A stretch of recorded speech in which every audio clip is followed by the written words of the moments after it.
যদি কাউকে প্রশ্ন করা হয় কোথা থেকে স্বর্ণ আসে, তাহলে হয়তো এক বাক্যে অনেকে বলবেন খনি থেকে উত্তোলন করা হয়।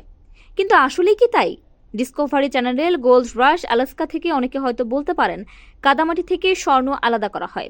এত মূল্যবান ধাতুর উৎপত্তি কি এতটাই সহজ? স্বর্ণের উৎপত্তি সম্পর্কে জানার জন্য একটু আকাশের তারার দিকে তাকাতে হবে।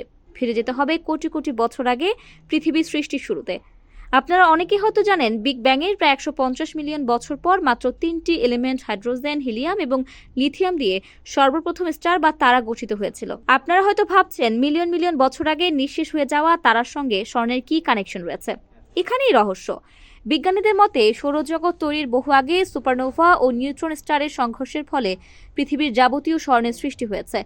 স্বর্ণ উৎপত্তির সেই মহাজাগতিক প্রক্রিয়া বিজ্ঞানীদের কাছে আর প্রসেস অর্থাৎ র্যাপিড নিউট্রন ক্যাপচার প্রসেস নামে পরিচিত। এ বিষয়ে বলার আগে প্রথমে জানতে হবে পিরিয়ডিক টেবিলে গোল্ডের অবস্থান সম্পর্কে। দেখা গেছে গোল্ডের পারমাণবিক ভর 79, অর্থাৎ এটি একটি হেভি এলিমেন্ট। সূর্যের মধ্যে অনবরত ফিউশন বিক্রিয়ার ফলে বিভিন্ন পদার্থ উৎপন্ন হলেও এত ভারী মেটাল তৈরি হওয়া সম্ভব না। এই শক্তি তখনই পাওয়া সম্ভব যখন কোনো সুপারনোভায় নক্ষত্রের বিস্ফোরণ ঘটে অথবা নিউট্রন স্টারের সঙ্গে এর সংঘর্ষ হয়। শুধু এমন পরিস্থিতিতেই আর প্রসেসের মাধ্যমে সোনার মতো ভারী পরমাণুগুলো তৈরি হতে পারে। আর এ থেকে এটি পরিষ্কার যে পৃথিবীর সব স্বর্ণের উৎপত্তি হয়েছে মৃত নক্ষত্রের ডেব্রিস বা ধ্বংসাবশেষ থেকে। এখন প্রশ্ন হলো, পৃথিবী এমনকি সৌরজগৎ সৃষ্টির আগে স্বর্ণ তৈরি হয়ে থাকলে গোল্ড কিভাবে পৃথিবীর একটি এলিমেন্ট হয়ে গেল? উত্তরটা সহজ। পৃথিবীর অন্যতম গঠন উপাদান হলো এই সোনা। পৃথিবীর কেন্দ্র, যাকে কোর বলা হয়, সেটি গঠিত হওয়ার সময় এর অন্যতম গাঠনিক উপাদান হিসেবে স্বর্ণ অন্তর্ভুক্ত হয়। মূলত পৃথিবীর সৃষ্টির সময় এর কেন্দ্রে লোহা ও সোনার মতো ভারী ধাতুগুলো জমা রয়েছে। আজ থেকে প্রায় 400 কোটি বছর আগে পৃথিবীর সঙ্গে নিয়মিত বিভিন্ন গ্রহাণুর সংঘর্ষের ফলে পৃথিবীর অনেক গভীর পর্যন্ত কেঁপে উঠত এবং বেশ কিছু সোনা পৃথিবীর উপরিভাগের স্তরগুলোতে জমা হয়েছিল। এ কারণে বিভিন্ন শিলাতেও সোনা সংমিশ্রণ থাকতে পারে। এমনকি বিভিন্ন শিলার মধ্যে খাদ হিসেবেও সোনা ও রূপা মিশ্রিত থাকতে পারে। বিজ্ঞানীদের মতে শিলার ক্ষয় হয়ে সোনা ও অন্যান্য ধাতুসমূহ অবমুক্ত হয়েছে। স্বর্ণ অনেক ভারী হওয়ায় তা ডুবে যায়, তাই সমুদ্রের নিচেও এর খনি পাওয়া যায়।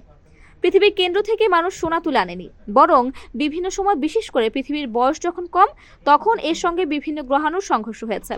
এসব ভয়াবহ সংঘর্ষ এবং ভূতাত্ত্বিক বিভিন্ন কারণে, ভূমিকম্প কিংবা আগ্নেয়গিরির অগ্নুৎপাতের কারণে ভূ অভ্যন্তর থেকে অনেক সোনা মানুষের হাতের নাগালের দূরত্বে এসে পৌঁছেছে, যা এখন খনিতে গর্ত করে উত্তোলন করা হয়। এই ধাতুটি বেশ দুর্লভ। এটি নমনীয় একটি ধাতু। এটি অন্যান্য ধাতুর চেয়ে কম সক্রিয়, অর্থাৎ one of the list reactive chemical elements. এটি প্রায় সব অ্যাসিডেই রেসিস্ট্যান্ট, আর এই কারণে অন্যান্য সাধারণ ধাতুর মতো সোনা সহজে ক্ষয়প্রাপ্ত হয় না। সবচেয়ে গুরুত্বপূর্ণ বিষয় হলো এটি বেশ ভালো ইলেকট্রিক কন্ডাক্টর। এক কথায় স্বর্ণের সৌন্দর্য, চাকচিক্য ও ক্ষয়হীন বৈশিষ্ট্য একে অন্য সব ধাতুর থেকে অনন্য করেছে, আর এসব কারণে এটি সবার কাছে খুব মূল্যবান।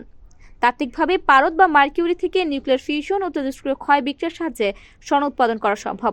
তবে পরীক্ষামূলকভাবেই সোনা তৈরি বেশ ব্যয়বহুল একটি প্রক্রিয়া, আর এভাবে স্বর্ণ তৈরি করা হলে এর দামও অনেক বেশি হবে।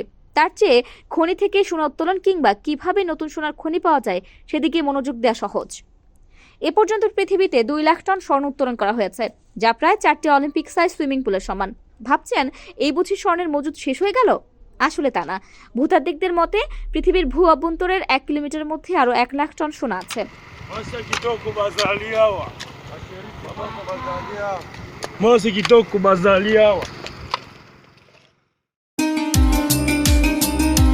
এই ঈদে মারহাবা রেস্টুরেন্ট দিচ্ছে 4 দিন ব্যাপী প্যাকেজ মূল্য ছাড়।